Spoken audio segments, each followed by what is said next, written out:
start your day the right way. It's Marv and Rauh. The morning. Yes, happy new year. Welcome on in to Marv and Rauh in the morning 2026. We made it. We made it through another year. And whether it was a bad one for you or a great one, well, this is a perfect time to start brand new resolutions, brand new excitement. And we got a fun thing for you right here on Marv and Rauh in the morning. We're going to bring you daily sports content every single day of the week during the weekdays.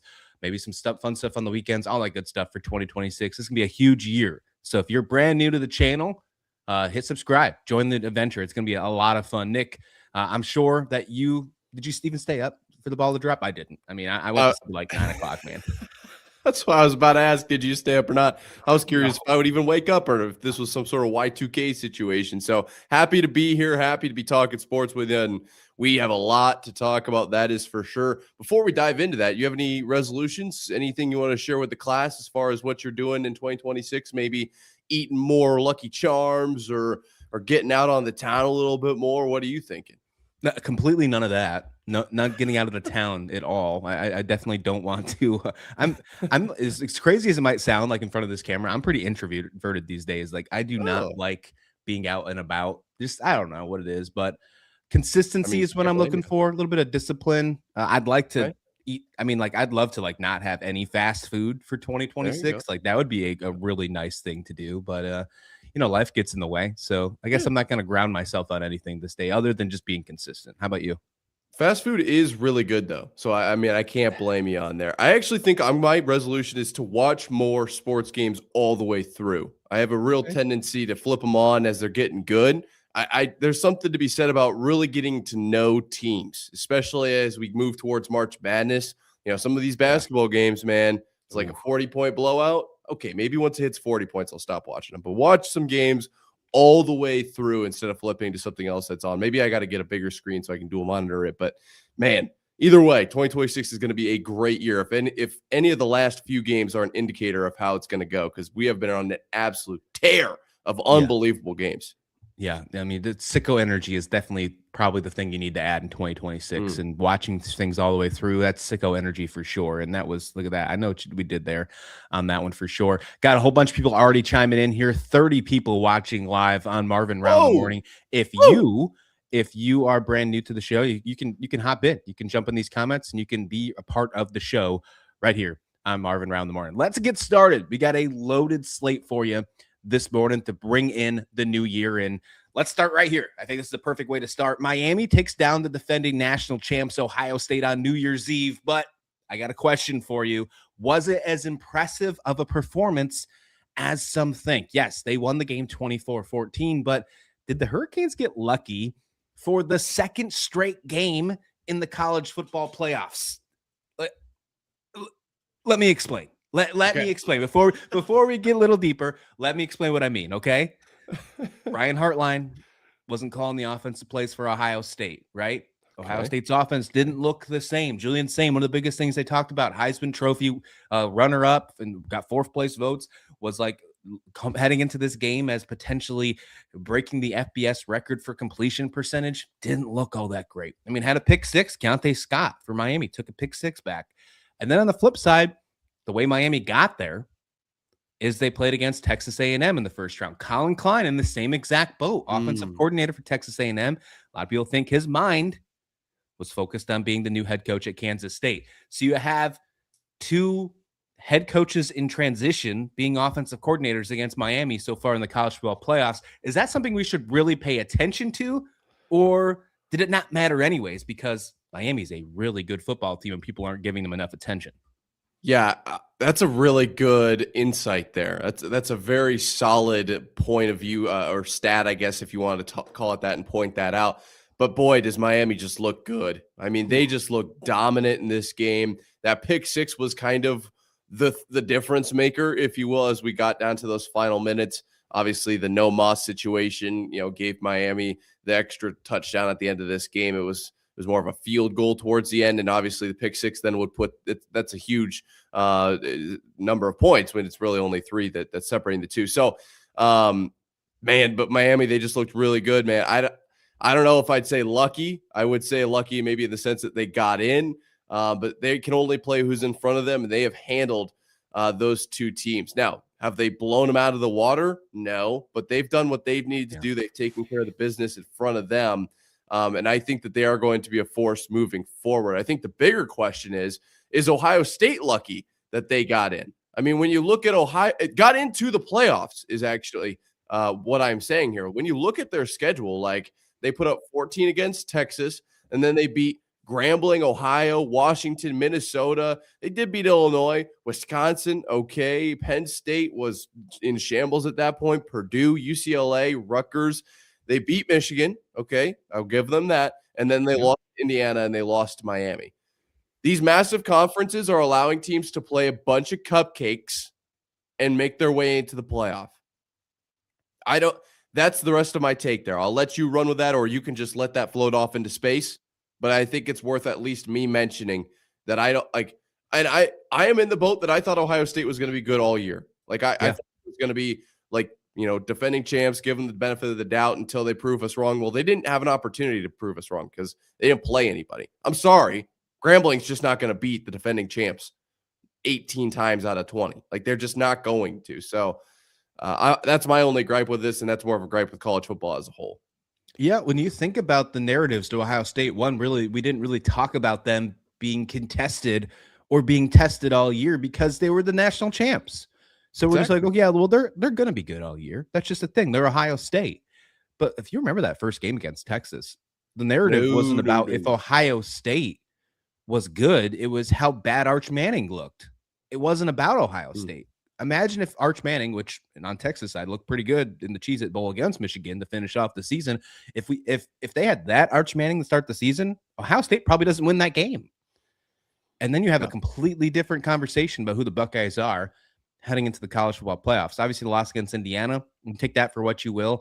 They didn't look bad in that game. They tied the game with a kick. The kicker missed one in the game last night against Miami as well. But yeah, you're right about the schedules. These schedules get there's so many teams in these conferences that you're not playing everybody. And they didn't have Oregon on their schedule this year. They didn't have Washington on their schedule this year. Or they did play Washington. But they didn't have some of these teams that they had to face in the regular season. And they didn't have to face Indiana in the regular season. They didn't face them until the final game on the Big Ten championship, and they couldn't win this game. And somehow they still found their way as the second seed in the college football playoffs. Doesn't sound like that helped them anyways, because for the second year in a row now, every team that has got a bye has lost. They are now 0-5. All the teams that have played so far, as of right now, we see what happens in the 3 games that happened today on New Year's Day, but every team that has played with a bye heading into the college football playoffs, Ohio State didn't play for 25 days. That is insane. That's a lot of days.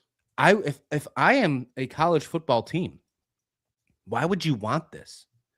This is another reason why you should consider maybe going to the FCS playoff bracket or something along the lines. It just doesn't make any sense. No, I agree with you. I think that the curse of the first round bye is real, and I would be very interested to see how it plays out over the next 3 games. Obviously, it's the first of the 4 quarterfinal games. It is worth noting that I think last year we talked about, was it the seeding? And then they changed the seeding, and now Ohio State has fallen victim to that big gap. And then everyone was like, is it rust or is it rest? So I'll be very interested to see how it plays out for the rest of these quarterfinal games, because I think they're going to be, they're going to be good games and they're going to be challenging. And I think that that's going to be, for some of these teams, a wake-up call. Like, hey, you just took 3 weeks off or more, depending, and just kind of chilling out. Like, oh, okay. Well, you better get geared up real quick, because I tell you what, Oregon not going to be slouching around out there. They just got a warm-up game against JMU. So I will be curious to see over the next 3 if it moves to 3-5 or if it's closer to 0-8. But I'm guessing because of this 0-5 situation, there will be a change of some kind to the playoff format next year, which is wild to think about, because Ohio State won the national championship last year, but they didn't have to worry about that. They played in the first round. If the same seeding would have happened, if they didn't change it this past offseason, you would have had Tulane in instead of Ohio State in the first round bye, which I mean, many people would hate. Yeah. But in the eyes of Ohio State, you'd be sitting right where Oregon is right now, is that 5 seed, losing in the Big Ten championship, unless that was given to, well, no, they wouldn't have gave it to Alabama. They would have gave it to Ohio State. They would have had the 5 seed. And well, and that's the conversation, is that where you'd rather be? Because we've said Oregon was probably in the best spot right now. Yeah. Yeah. I mean, it worked last year, and we'll see what happens on New Year's Day for Oregon. I mean, it's insane. 0-5, these bye weeks continue to struggle. So now we're going to have a new national champion. That's confirmed. There's no doubt about that. There are 7 teams left as we are talking right now. Ole Miss, Georgia. You got, of course, Miami, who won this game, Oregon, Texas Tech, and then Alabama or Indiana as of this conversation. Of course, that's going to change in just a few hours when the first game starts. Can Miami, though, a team that was completely doubted heading into the college football playoffs, to maybe even not even be there? They were considered the last team to make it into the dance, which for that conversation, I think they were right. But now I'm starting to think, based on how we've seen them over the last couple of games, that it sounds like the committee actually made a right decision picking them over Notre Dame, especially when it comes to head-to-head wins. Of course, I'm always about that. But can Mario Cristobal, can Carson Beck, can this defensive line, can they do what might be considered the impossible and run the table and win the whole damn thing? Absolutely, they can. But I want to clarify that, if Iowa State got in and won it all, would that have been the right move by the committee because they won it all? No, Iowa State did not deserve to be in the college football playoff. So I'm not saying Miami did not deserve to be in, but I want to make my position very clear that just because a team wins it all, like if Notre Dame got in and then won it all, or I'm trying to think of BYU, if they got in, I actually think they deserve to be in. But my point being, once they're in, anybody can win it. That's why there's so much tension around who's the first team left out, because it's just like the NFL playoffs. Once the playoffs start, your record's 0-0. You just play the team in front of you, you advance. It's not like what does your resume look like? Oh, you only beat Texas A&M in the first round. Are you really worthy of being a national champion? It's not like that. It's just literally win and advance, beat the team in front of you. So I absolutely, from what I've seen, this Notre Dame team, very capable. And we talked about it in our preview. The first stat that I was looking at was their run game was phenomenal last night, I felt like, against Ohio State, and won them that game, especially with their last drive. Took, I think, like a whole 5 minutes off the clock, left Ohio State right around that minute mark, which, man, that would have been electric if Ohio State made that comeback. But what I'm saying here is Miami's very, very capable, but I don't think it's linked to whether or not they got in, they were close. Like, I do think that there are more teams than ever that are capable of winning national championships. And so that conversation at 10, 11, 12, 13, 14 is going to get difficult and more challenging year over year. And I don't think you can say like, oh, they snuck in, they can't win it. Like, Miami is very much in the conversation to win this whole thing. And they were arguably a lot of people, I think, looked at them as like, okay, well, an ACC team got in. Well, move on. It's going to be an SEC team or Ohio State that wins it. Going back to my original take in here, and obviously, for the record, I don't think they got lucky. I think this defensive team is really good. I think this defensive line is really good. But the narrative behind, could people see that they have got lucky? I can see that argument with the whole Heartline, Colin Klein conversation. For the sake of aging this segment, because it's going to be aged out very quickly, so for the sake of not trying to do that, of course, we don't know who wins the game between Georgia and Ole Miss. That is who they will face.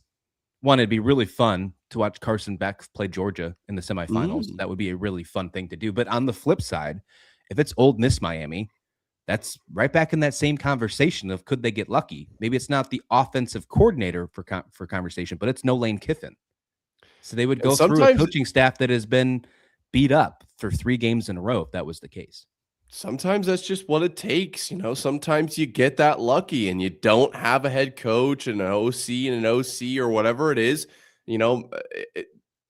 Sometimes the stars just align, man. Yeah. And I can't take that away from Miami here. If Miami goes and wins, if they get Ole Miss, they win those 3 games and they win a national title, are people going to put an asterisk next to that because college football schedule is messed up? Like, I won't.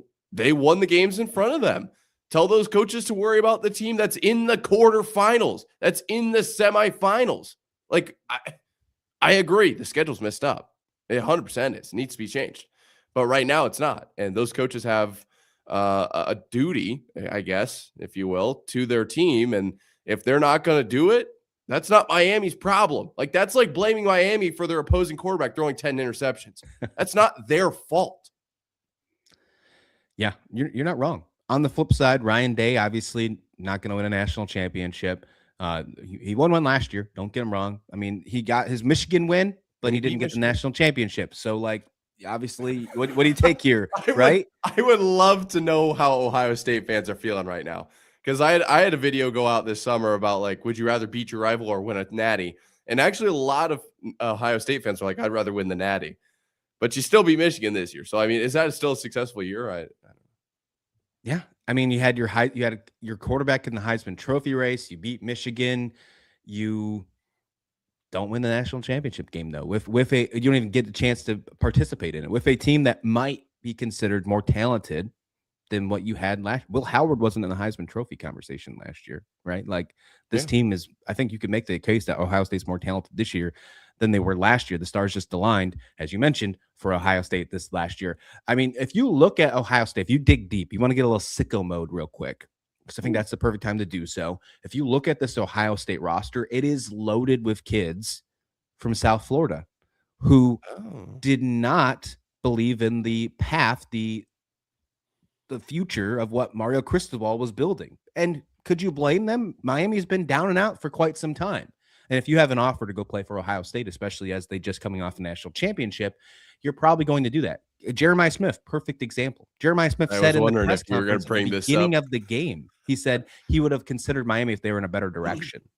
Now, it's a completely different now. This Miami team, who had players from South Florida who believed in Mario Cristobal, just beat that team with a lot of South Florida kids that didn't believe in this message. What does that mean for Mario Cristobal and the rest of the Miami Hurricanes for the future? Can we dare say that Miami is back? I think you can. I absolutely think you can, especially when you consider what the ACC is, right? Like, the ACC, I hate to be this guy. Like, I don't love saying this, but there are levels to the conferences. I think it's a lot closer than people think it is. Obviously, look at what Miami's done. Beat Texas A&M, beat Ohio State. That's an SEC and a Big Ten team right there. Like, I am not saying that the ACC is complete shite, all right? But I am saying that the ACC, just top to bottom, is not the SEC. It's not the Big Ten. And quite frankly, it's not even the Big 12. So a team like Miami, very capable, especially when you got a guy like Michael Irwin on the sidelines, amping this team up. I mean, this team is very capable. This team is very capable of just running the table over the next 5 years or so. And I've had this conversation a lot about Iowa State. Like, the more you win, the more you win. So the more the more Miami wins here, the more recruits are going to want to come. The more coaches are going to want to come. You're going to lose players for sure. Graduation, the NFL, coaches to other teams because you're winning so much, but you will bring in more talent too. So I do look out for Miami over the next 4 years or so. I think they can hold this kind of standard and be one of the top teams in the ACC, come out and compete in the college football playoff for sure. You said the more you win, the more you win. You were very close to going John Madden on us, saying, whoever scores the most points at the end of the game usually wins. You were I've said that too many times. You were very close. It was really interesting there. I think this is going to be a wild ride to see what Miami ends up being. I mean, we are seeing this defensive line. I mean, guys like Bain, we're seeing these guys prove that they are not just what Mel Kiper or some of those guys are saying of, like, could be good guys in the NFL. Like, no, these are legit dudes that are going to be playing on Sundays. Like, we're going to see these as top 10 draft picks easily in April. It's going to be a wild ride. I just can't believe that this is the way we started the college football playoffs, at least for the semifinals. I mean, we got it.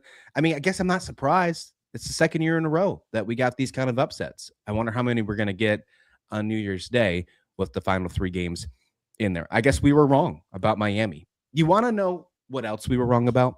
And I think everybody else was wrong about, including the AP Top 25 over and over again, the Tennessee Volunteers. Completely wrong about Tennessee. Tennessee loses to Illinois in the bowl game, and don't tell me that bowl games don't matter, because that's not true.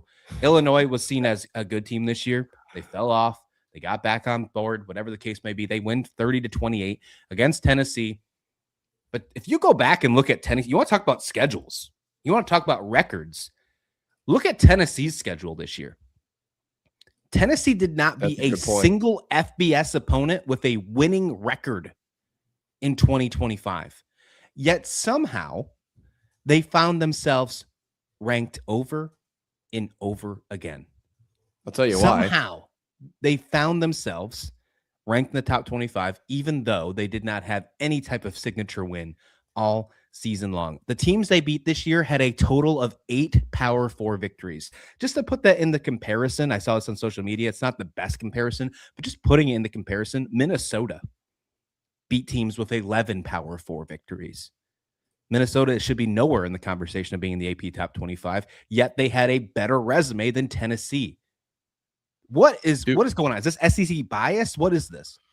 Do Minnesota versus LSU. I think we all saw that chart pop up. That one's wild.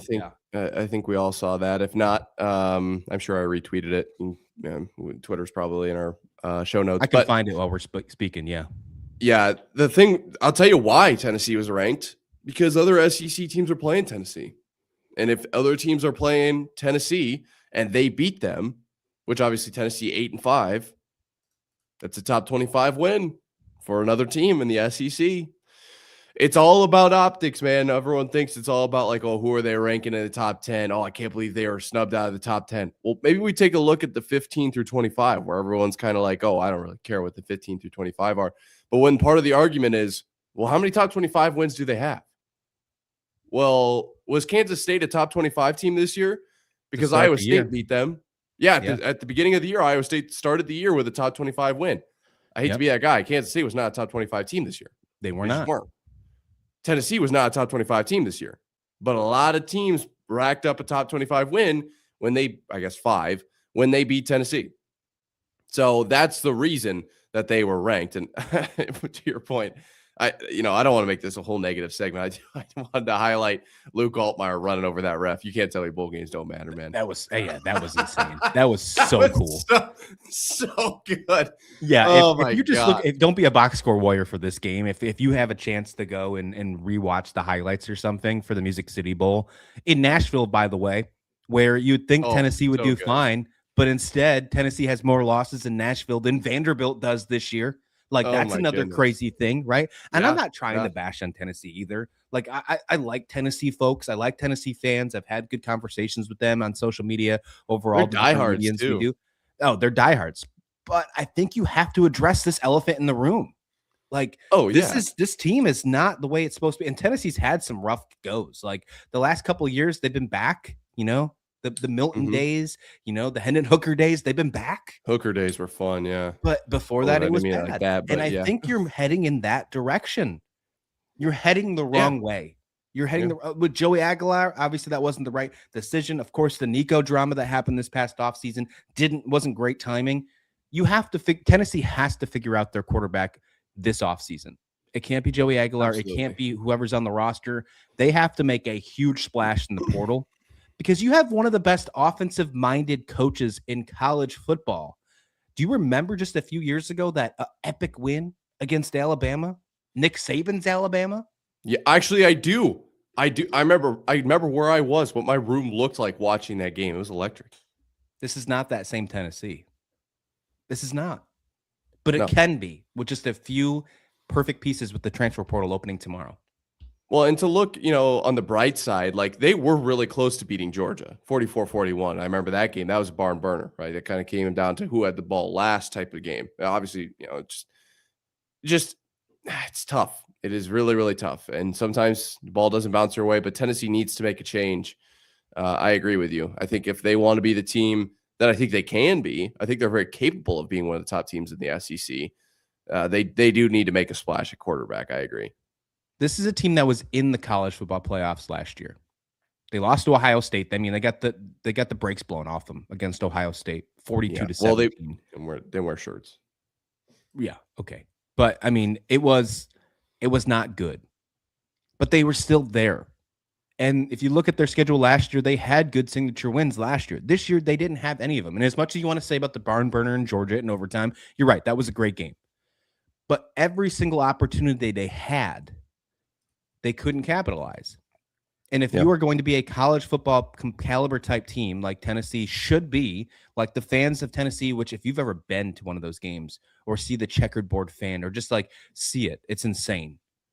When UTSA went to Tennessee, I got the opportunity to go, and it was absolutely insane when I used to work for UTSA back in the day. Insane. Absolutely insane watching that stuff. Crazy. The fans are insane, but they expect greatness, and they should. But if you lose to ranked Georgia, if you lose to ranked Alabama, if you lose to ranked Oklahoma, yes, all three were in the college football playoffs. I get that, but that shouldn't be your argument. And then you lose to Vanderbilt, which hurts the worst. There's no doubt about that. You're a Tennessee fan, and you lose to Vandy. That one hurts. Yeah.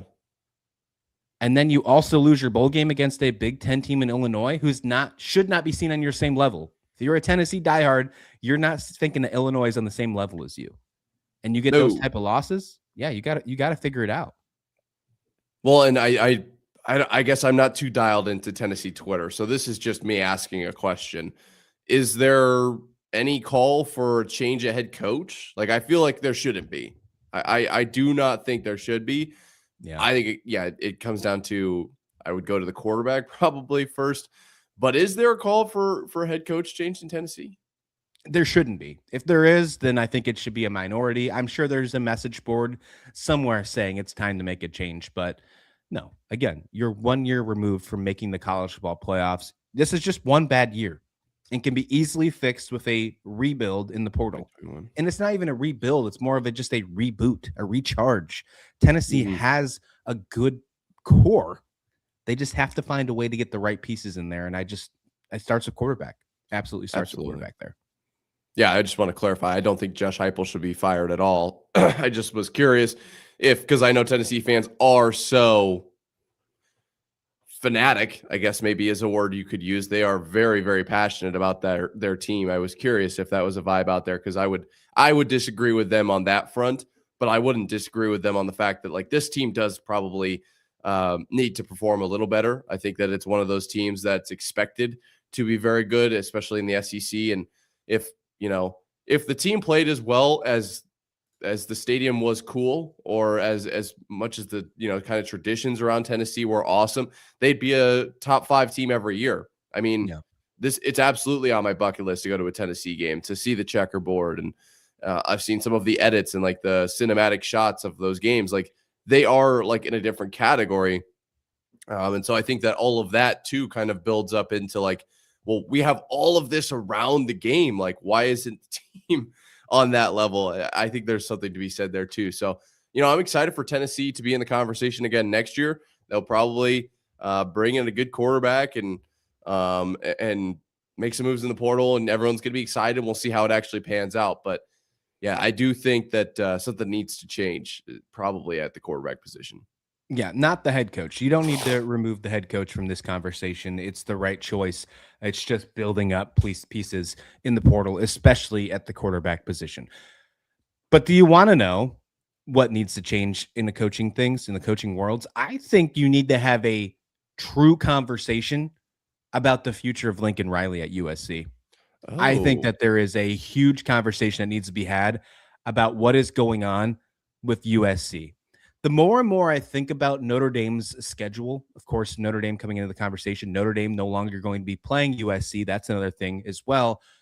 But Notre Dame's most signature win this year was probably USC. And that one doesn't even look impressive anymore. The committee finally I think they got it right with the Miami win. I said that earlier today. I think I'm going to say it again. USC, put this together. Lincoln Riley is 35-18 in his first 53 games as USC's head coach. That is the exact same record as Clay Helton had at USC. There is no difference to Lincoln Riley compared to Clay Helton, and Clay Helton was kicked out the door. Yeah. Now, put in consideration, Lincoln Riley had Caleb Williams, couldn't do anything with it. They blamed the defense. Yeah. But again, losing in the Alamo Bowl to TCU, a TCU team, an 8-4 TCU team that didn't have their quarterback in Josh Hoover, and USC couldn't get the job done. I mean, it just absolutely insane. I think you have to have a conversation about moving on from Lincoln Riley. I think so too. I think we also need to probably have a conversation maybe on this show just about conferences and bowl games, because I think the Big 12 is shocking some people there, and more so Big maybe 10 the and Big Big 10. 12. Yeah. But not the Big 10 in this case, but yeah. Yeah, there's definitely been some shocking results compared to what we were supposed to see all season long. I thought that this was not even close. But as far as the actual USC deal, yeah, that it's just not. I guess the question is, what do you expect as far as wins? What do you expect as far as offensive production? Because if this is what you expect, then I guess no, you don't move on from Lincoln Riley. If this is the standard you expect, that you want upheld, don't move on. Like, nothing's going to change. But if you want something better, if you want more wins, you want more offensive production, I do think it's time to move on. And maybe it's just not a good fit because we know that Lincoln Riley was really good at Oklahoma. I'm not saying it was a bad hire. The thought process Was he wasn't there. though? Was he the reason Oklahoma's doing good or was doing good? Check this out. Oklahoma has more 10-win seasons under Brent Venables than USC since Lincoln Riley's left. Oklahoma is in a much better position than USC is right now. And See, when I you're didn't know going that, back to the Scott. same Notre Dame USC relationship conversation, I've said it before, I'll say it again. I think Notre Dame upgraded their schedule by putting BYU on there instead of USC. Because I think that's BYU for is in a sure. better trajectory than USC is right now. And that's completely pointing at Lincoln Riley, saying, I don't think he has what it takes. USC killed the Pac-12 just so they could go 9-4 and lose to TCU in the Alamo Bowl, so they could run away from Oregon, so they could run away from Washington, so they could run away from Kyle Whittingham at Utah. Well, guess what? Now they're in the Big Ten, and they got Oregon, and they got Washington, and now they got Kyle Whittingham at Michigan. It's just all there. It's all there. And now you have to worry about Lincoln Riley, who, if you look at their schedule next year, it doesn't get any better. If you think 9-4 is a bad year for USC, and you want to talk about these big conferences not being able to have parity when it comes to schedule strength, if you will, Ohio State is the biggest question we just mentioned early in this show. Listen to USC's schedule next year. They're at Indiana. They're at Penn State. They play Ohio State. They play Oregon, and they play Washington. They play all of them. If you think 9-4 was bad, do you see them winning any of those games? Maybe Penn State. Maybe. Yeah, maybe Washington. Maybe. Yeah. I don't feel too confident about that. No, but who? Okay, so the question is, there's been so much coaching turnover this year. Do they make the move this year? I mean, with Michigan and what they went through, we were already having the conversation of like, did they get totally, kind of the short end of the stick here with there's nobody left? I can't believe that they got Kyle Whittingham. That was some sort of a weird hail. That feels like Phillip Rivers coming back to the Colts is what that feels like. Because I thought he was retired, but it was like maybe he's not retired. But then would Michigan actually, like, it was kind of a weird situation, with Matt Campbell moving and James Franklin at VT. Like, it doesn't feel like there's a ton of coaches right now that are on the move. That would be a significant upgrade from Lincoln Riley, but maybe they could pull some coordinator somewhere or a lower head coach. It just feels like with the Michigan job opening up, everyone was kind of like, well, nobody saw this coming. I don't think Michigan's going to bounce back from this. How would USC be any different? You're right. I don't think you can make the move now. Now, on the flip side, though, a lot of people think the best two hires of the season have been Kyle Whittingham and Matt Campbell, who both those schools waited forever. Either made the hire at the end or waited forever to make the hire. And a lot of people are saying that's the best one. So maybe if you have somebody in mind, what I think is this. I think next year, even with the crazy schedule that USC has in front of them, is Lincoln Riley's test year. You give him the keys, you let him do everything he needs to do in the portal, and you go ahead and say, hey, prove that you can take USC back to where it was, back to the Pete Carroll days, back to the Reggie Bush days, back to being ahead of, you've seen Matt Leinart talk about how he's not worried about this loss against Alamo in the Alamo Bowl against TCU.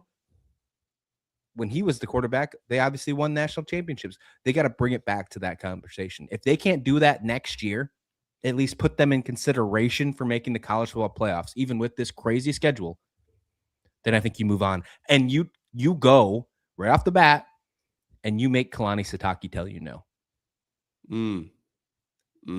That is the first person you go to at USC. That would shake up college football. I think he's the right fit for USC. And of course, BYU has done everything they can to keep him around. They've brought crumble cookies into the mix. If I'm USC and Lincoln Riley doesn't work out, I am making Keani Sitake tell me no.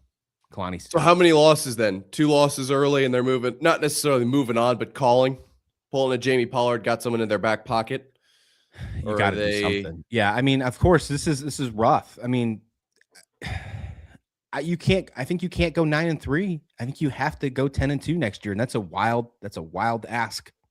That's a wild schedule. Ask. Yeah, that is a very difficult schedule.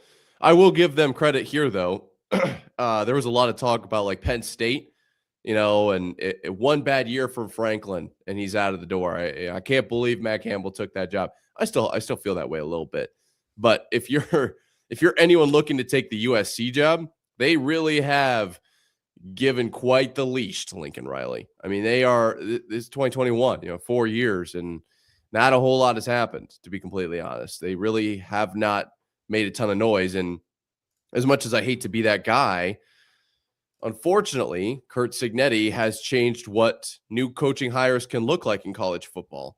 It doesn't, take 4 or 5 years anymore. It can be a quick 2 years, which what Indiana has done in 2 years is beyond insane. So I don't think anybody's expecting that. But, you can go from a 4, 5, 6 win team, obviously USC right now, a 9-win team, to, if you go from 4, 5, 6 to maybe 8, 9 wins in 2 years, you can easily do that with the amount of turnover teams are seeing in the portal. I mean, Iowa State is going to be, you could basically give Iowa State new colors, and Oklahoma State probably too, new colors, new mascot, new team name, and nobody would even think twice because there's nobody else nobody's returning. No coaches, no players, like obviously a few, and that's an exaggeration. But my point remains that college football is at a massive turnover stage. So teams like USC, if they bring in a Kalani Sitake and they go, they barely are bowl eligible next year, well, the next year, Kalani Sitake could take them to the college football playoffs. That's just that's what football is right now. You're entering year 3 in the Big Ten for USC. At this moment in time, you are not putting USC in that tier 1 of what the Big Ten looks like. Absolutely not. When you were with the Pac-12, USC was seen as one of the top dogs in that conference for the longest time. You made the move. You are one of the biggest reasons why the Pac-12 died, and you went to the Big Ten. And you're not seen. You were 7-6 in year 1. You were 9-4 this year. You can say that's progress, but when you look at what the schedule is heading into next year, that doesn't make you feel excited. It doesn't make you feel excited at all when your losses are to Illinois, Notre Dame, and Oregon on the schedule from this year, of course, and then the TCU loss. This just proves that this realignment thing isn't always better. Grass isn't always greener. The money might be greener, but if you're looking for success in the long term, it's not good. USC is, I think, a perfect example of that. Yeah, man. I mean, this job is bad for my brain because I feel like I can complain about this time after time after time about how much I hate college football, like realignment and what the conferences are doing, but it's never going to change anything. I was just looking through USC schedule this year. Their biggest win, a lot of people are saying it's like Iowa. We both know that that's not true. That was a fraudulent Iowa team. But what is it? Michigan then 31-13. Michigan was probably the Michigan team. Win. Yeah, that's probably the biggest win they've had. But other than that, and then Iowa's probably their second best win though. Jiminy creaminy. That's a sad season. But I mean, out of the 9 wins, you beat UCLA, Northwestern, Nebraska. I guess Nebraska's a pretty decent win. I don't know if they had Dylan Raiola at that point. I'd have to look into that. Michigan State, Purdue, Georgia Southern, Missouri State. Which of those teams, other than Michigan and I guess Iowa, is like you got 9 wins? Yeah, that's progress. But who'd you? And then you got to look in the future. Like, do you think Lincoln Riley makes the jump up, or does a guy like Pat Fitzgerald at Michigan State take the jump before he does? See, like you're looking at the rest of that quote unquote lower tier in the Big Ten right now, not the top tier teams. And do they jump USC? When you're trying to get Lincoln Riley to make that jump and USC to make that jump, do other teams that have made these crazy coaching changes to get back to relevancy, do they do it before USC and continue to bury this team that is right now not being considered a college football playoff contender? And when you are a school like USC, who if you put their resume up over the last 50, 60 years compared to most, it's pretty good. They would consider them maybe even a blue blood of the sport. They should be competing, and they're not.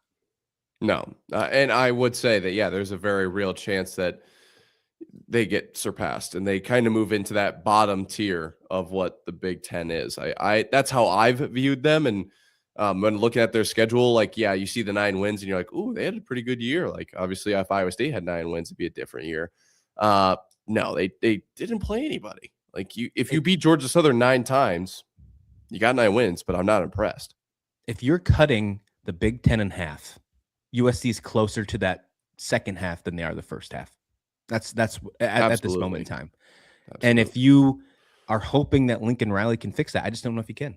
So I think this is the year. You have 1 year left, I think. Hot seat alert for sure. Lincoln Riley is on the hot seat for me. Oh, yeah. You want to talk some NFL? Let's do it. There's some crazy games in the NFL this weekend. The final week of the NFL season, week 18. And there are at least 3 games that have huge playoff implications. Really, there's more than 3. Like the AFC South has a couple games that like will determine who wins that one. There's one with the Broncos. If they win, they get the 1 seed. They lose, then maybe New England can pop up. There are a lot of good games, but there are 3 that are very good games that truly decide. Maybe the playoffs have already started in one case, and then of course what the rest of them are to be. For the case of the playoffs are already starting, Mike Tomlin has the opportunity to do one of the funniest things ever, dare I say, and really ever. It's just do the funniest thing again, and that's go 9-8, right? If he loses the game, he'll go 9-8. He'll do exactly what he's always done. He'll go around 9-8, but that means he'll lose and not make the playoffs because the Ravens would take this one. Plays the Ravens on Sunday Night Football. The winner of this game will win the AFC North, will be the 4 seed in the AFC playoffs. On the flip side, with the Baltimore Ravens, still waiting if Lamar Jackson plays. Obviously, there's a lot of talk about John Harbaugh and what happens with him and his future. A lot of talk about Mike Tomlin and his future. I saw a funny not stat, but a funny like narrative. It's like loser of this game has to go coach the New York Giants. Oh, that would be awesome. Yeah, honestly, I could totally see a world where that happens. Take me through your thoughts on this game, the Ravens and the Steelers. Well, the first thought I have is, could Mike Tomlin take the Giants to 9-8? I don't know. It just feels like inevitable at this point. I actually thought the Ravens, after watching them play New England, because I am such a vibes guy, I thought the vibes were they were giving up on the year. They didn't play Derrick Henry in the final quarter of that game. Wild. And then fireable offense. I know. And then against the Packers, they were like, oh, yeah, maybe we should play him. And then they basically destroyed the Packers single-handedly. That was a statement. That was we messed up. This is what we actually meant to do. And it felt like such coaching malpractice against the Patriots because he was just tearing them apart. And then they were like, oh, yeah, you want to go every other drive? Okay, yeah, you can take this drive off. Game-winning drive, game on the line. No Derrick Henry. I literally was like, okay, they're throwing in the towel. They're ready to be done this season. But no, they have a chance to win it here against the Steelers and against an inevitable, it feels like 9-8 finish for the Steelers. This is a very real chance for the Ravens to come out. And obviously, you mentioned like what's Lamar, even Derrick Henry, I feel like is a bit of a question mark. I'm not saying he's questionable. I'm just saying like what's the status there after what happened with the Patriots. So my initial thoughts are this Ravens team can beat the Steelers and probably will beat the Steelers. I think it depends a lot on Lamar too. But my question then, because my brain is immediately on the Ravens, was this season a disappointment? Because remember when they started and it was what they lose their first one. They lost that crazy game to the Bills, the first game of the Bills. Season. Yeah, they started the season after losing to the Chiefs, then 1-3. Yeah. And I was like, oh, they're going to turn it around. They're going to be just fine. Well, here they're sitting at 8-8, and they need to win their final game to make it into the playoffs. This feels like a down year for the Ravens. They started 1-5. Yeah, I mean, it got even worse, and they played Houston and the Rams, and it got down to 1-5. And Derrick Henry, what he's done over the last couple of games, what you mentioned it. If they could have beat the Patriots, if Derrick Henry was out there, I think that game ends differently. I agree. And we're not in this conversation where you win and you're in against the Steelers here. Now, you did lose the Steelers a couple games before that, and that was one of Derrick Henry's worst games of the season. Only had 94 yards, no touchdowns. But in the last 2 games of the season, between the Patriots, when he wasn't in at the end of the game, which is insane, because like I believe his last carry in that football game was for his second touchdown. It was. And then you're just like, you know what? Take a break, Derrick. Just chill, bro. Like that's what I was chill. like. I was literally like, they're literally not trying. And then they had 216 yards against the Packers, 4 touchdowns. If you put that together, that's 344 yards and 6 touchdowns over the last 2 games. That's college football numbers you're doing in the NFL. He's incredible. Now, we're still waiting and see if TJ Watt will play in this one. Obviously, he's had an injury. There's talks about that. If TJ Watt plays, that helps your run-stopping defense. There's no doubt about that. And, of course, waiting on Lamar Jackson. If Lamar Jackson plays, that's a completely different story compared to if Tyler Huntley is the quarterback against the Pittsburgh Steelers. I still think that this is the Ravens' game to lose. They have all the momentum in the world. Say what you want about Aaron Rodgers. Obviously, he's older. Obviously, this could be his final game we ever see of Aaron Rodgers play football. That's one thing as well. True. But also, I'll say this. If Lamar Jackson, we're not sure if he's ready to go. There's talks of like, will he play? Will he not play? If Lamar Jackson does not play in this football game, I'm going to say that we never see Lamar Jackson play for the Baltimore Ravens again. It's not even that hot of a take. I do not hate that take. When you bring up Aaron Rodgers, there was a film breakdown. I'm trying to find who did it because, gosh, he did such a good job. But I think I messaged him on Twitter, not Instagram. He nailed it, and he was breaking down Aaron Rodgers' final throws against the Browns. And it was like, dude's literally kind of mailing it in a little bit. Like he's kind of done. So I think you're right. This could be the final game that we see Aaron Rodgers play. Excuse me. And then when you look at Tyler Huntley, they hung 41 on the Packers.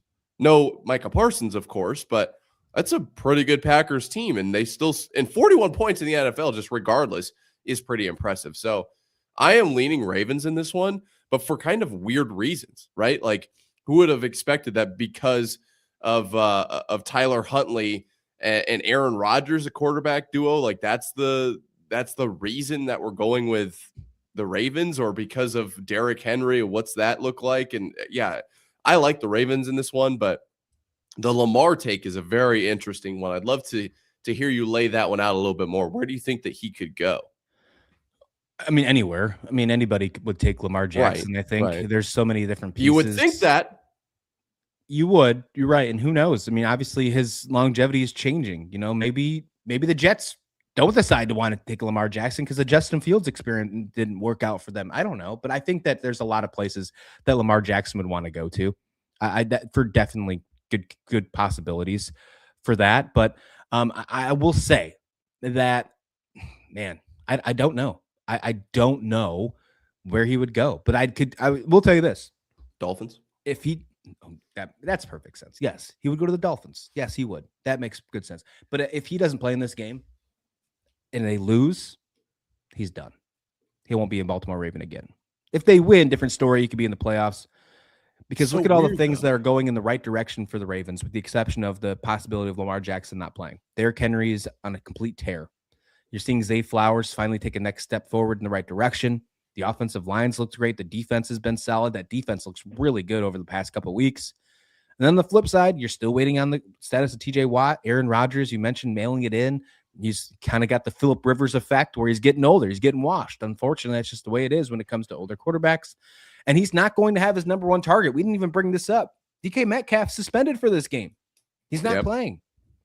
I think the Ravens win this football game and they clinch the AFC North. Give me the Ravens for a ton of actual football reasons and the fact that 9-8 with Mike Tomlin is inevitable. Ooh.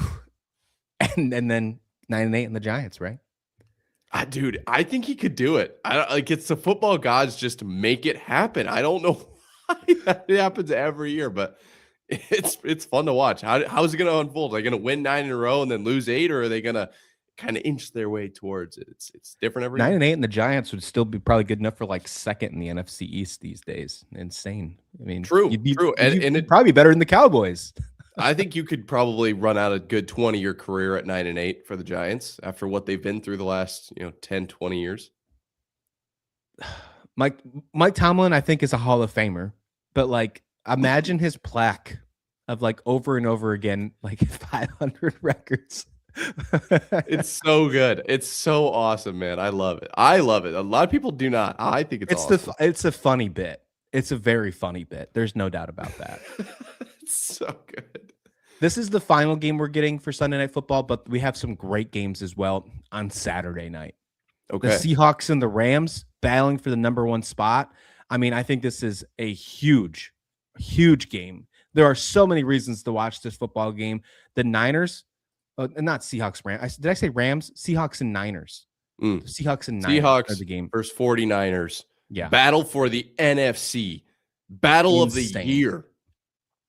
Number 1 seed on the line. NFC West on the line. The Niners looked really good against the Bears. That was a shootout. And then on the flip side, the Seahawks have looked really good over the last couple of weeks. Their defenses looked really good. JSN's looked really good. The running game's starting to go. Sam Darnold makes me nervous, but he's starting to really go here. I mean, this one's wild here. To me, the vibes, maybe I'll take the vibes on this one. The vibes lean San Francisco. Okay. Over the last couple of weeks, the inevitability of this team with all the injuries happening with Brock Purdy. If it wasn't for him being injured early in the season, I think you put him in the MVP conversation. Yep. I think the momentum leans towards San Francisco, but Seattle over and over again, especially you talk about that Rams Seahawks game earlier in the season, that crazy Thursday Night Football game, find a way to overcome and win. So as much as I personally want the Seahawks to win, I think the Niners have a very good chance at completing the upset, if you even want to consider it an upset.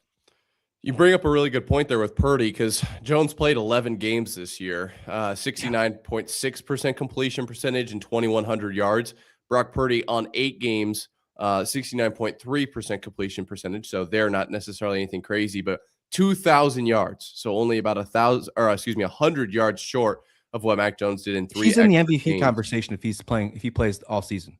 He's got 20 touchdowns to 9 interceptions. Obviously, that ratio isn't insane, but only 8 sacks in there as well. This Brock Purdy is legit. I mean, he is transitioning Euro steps into the Dougie. I mean, that takes some legitimate skill and creativity, honestly, too. This is maybe the game of the year, and it hasn't even kicked off yet. And we have had a laundry list of games that have been unbelievable so far. You mentioned Seahawks Rams. This NFC West is just churning out barn burner after barn burner. I mean, it's been incredible. And so when you look at what this game has in store, this is one of those where if you've got 2 TVs, you put it on the big TV. If you've got 1 TV, it's going on the TV. This is a sit down, seat is sewn to the couch game. You got to lock in for what could be maybe the best game of the year. 13-3, 12-4, battle for the NFC. The analytics are leaning slightly in Seattle's favor, so they are not taking your side here. But I am also kind of in the 49ers camp. I just feel like they're getting hot at the right time. Obviously, the Seahawks have won some big games. That Rams game was huge, and then obviously they're going to take care of the Panthers. They have an opportunity to extend their win streak to what should be 7 against the 49ers here, while the 49ers are looking to actually extend their streak to 7 as well. So unless I have the same tab pulled up twice, both of these teams looking to go into the playoffs with the same win streak.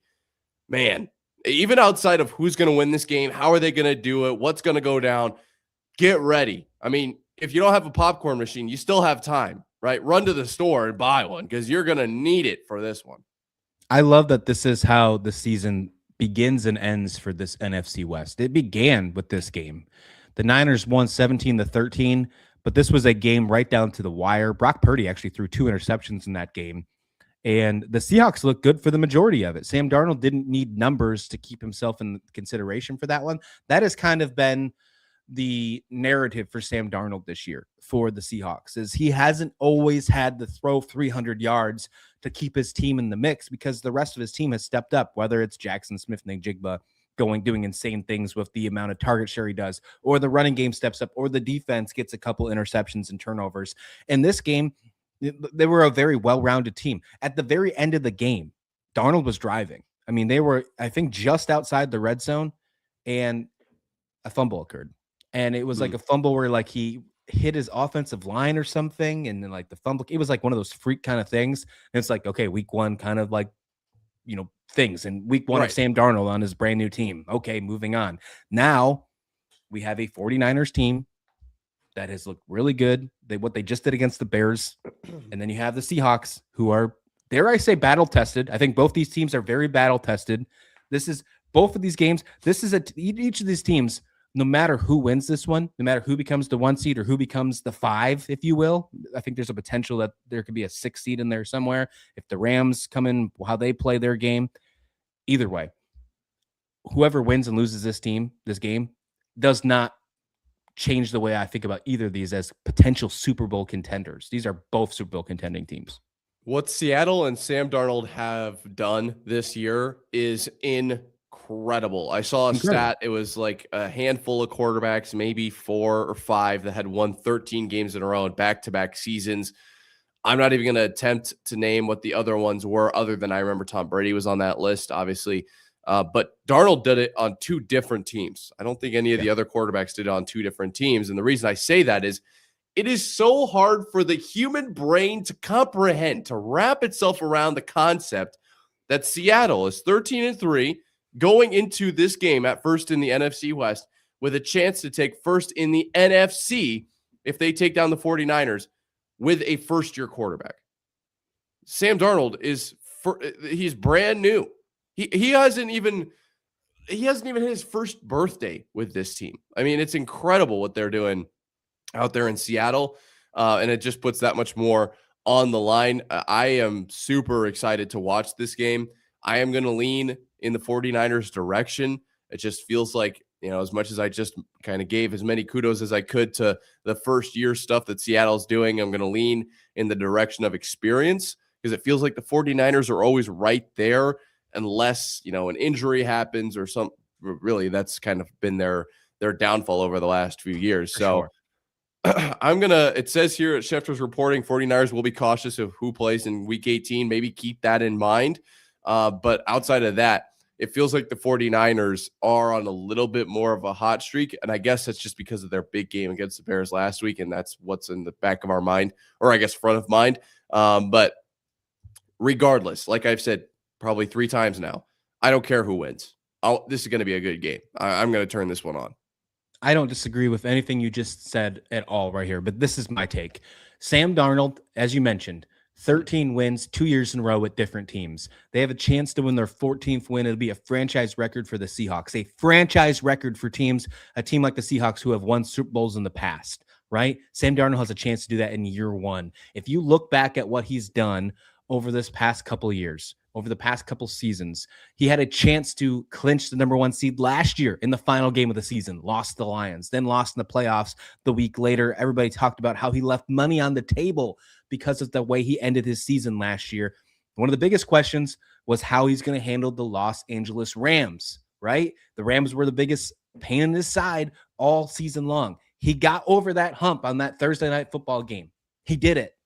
Now he can get over that hump by winning in week 18, clinching number 1 seed, and giving them momentum into the playoffs. I'm taking the Seahawks to win this football game.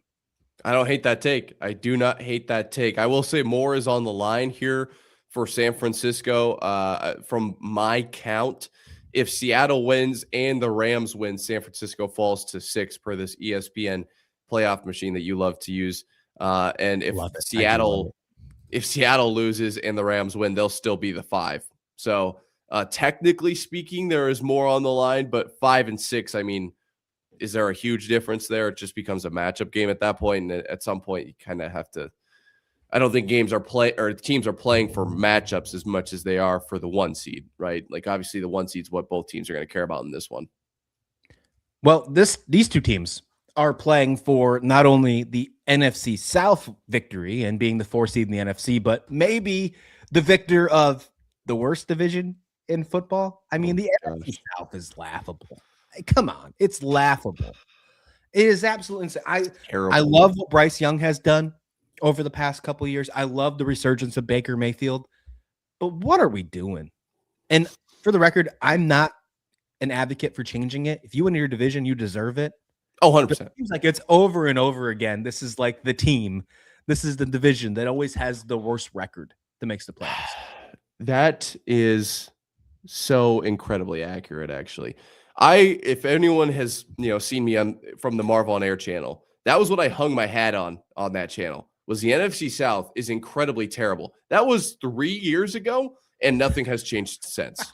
Nothing has changed. They are abysmal.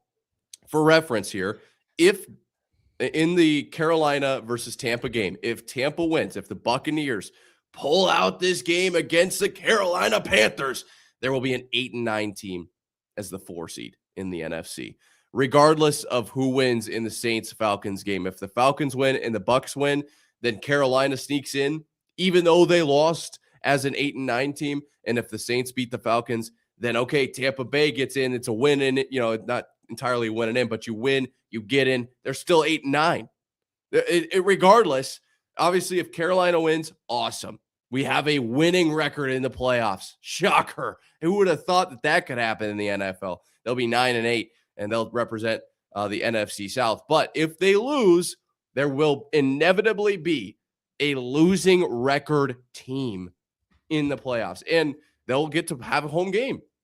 They will host the 5 seed, which I want to be very clear. I am 100% with you. You cannot devalue the divisions. No. This is what they're about, okay? The fact that if San Francisco were to win and Seattle were to lose, Carolina at 9-8 or Tampa at 8 or 8-9 even at 8-9 would host a 13-4 team is incredible. That is what this is all about.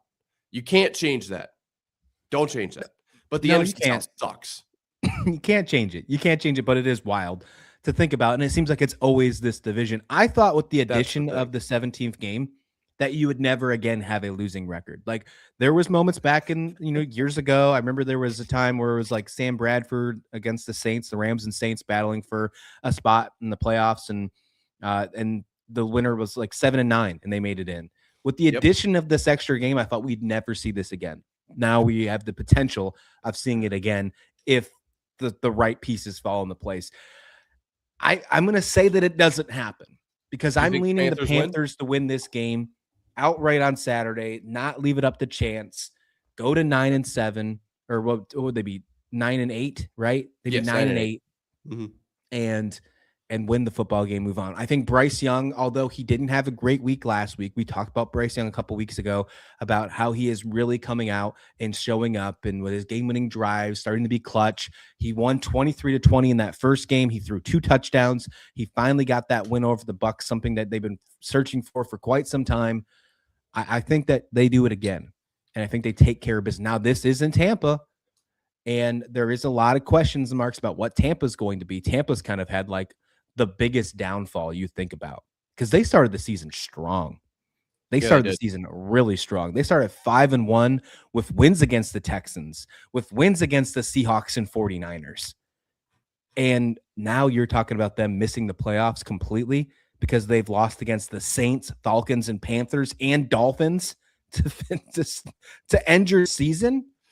I mean, it's insane the fall that the Tampa Bay Buccaneers have had. That's why I don't know if they can come back from this. Can Mike Evans? I don't think Mike Evans can get 600 and something yards to complete his 1,000 yards in a season. Like you always, I don't think that's going to happen in this game. I just don't see it. That is easily the most saddening part of this. That is the most saddening for sure. I mean, to be very candid, I love the Mike. Yeah, I love the Mike Evans 1,000-yard thing. I wonder if the NFL will just give him what he needs, whatever after this game he needs. They'll just like throw it on the stat sheet, like, hey, this is like a little thank you for your service. Statistical correction. Yeah. Yes. I just really hope that they do something like that for him. But excuse me, looking at this game, ESPN Analytics are taking Tampa here 61.7%. The game odds on DraftKings are leaning Tampa's way as well by 2.5 points. I do wonder, as far as Tampa Bay injury status, they have a couple guys on the line. Godecki and Wirfs are both questionable. With lower, below the tibia injuries, ankle or toe. I don't know if they'll play a huge role in whether or not this game gets out of hand or not, but I like the Tampa Bay Buccaneers here. Maybe that's just me remembering what times have been, early on in the season. Mike Evans, I'm sure, isn't going to be as motivated in this one as maybe in years past if he was really close to that 1,000-yard mark. But I do think he's still going to come out and at least try to bump his number to the point that it's, I think everybody knows that it's like not some weird fluke year. Obviously, he was injured, but I think he wants it to look better too. I think he's going to come out and be a force in this game. Baker, I think, has got a lot to prove here. I am leaning the Bucs. I'm going to go ahead and take the Bucs here, but the Carolina Panthers are still a legitimate force. I am not. Jesus Christ, I can't believe I just said that. I'm not going to even call them a force, but a problem for the Bucs in this one. Yeah, I mean, yeah, that's taken way out of context. But if the Bucs lose this game, is Todd Bowles done? After this, I mean, it's probably a nightmare way that he ended the season. Right? I think you have to change. You have to change coaches if he loses this game. Feels like he's been on the hot seat a little bit for quite a while. Just in like fan circles, everyone's kind of like, "Are we going to move on from this guy ever?" It feels like we've got the pieces, we don't have the coach, and somehow they always squeak out a way to like make some noise at the end of the year. I do think if they fall short here, it's time to move on. But I don't know. What do you think so? I think, yeah. Your final 4 games against your division, you lose after winning against some of the best teams in the NFC at the beginning of your season.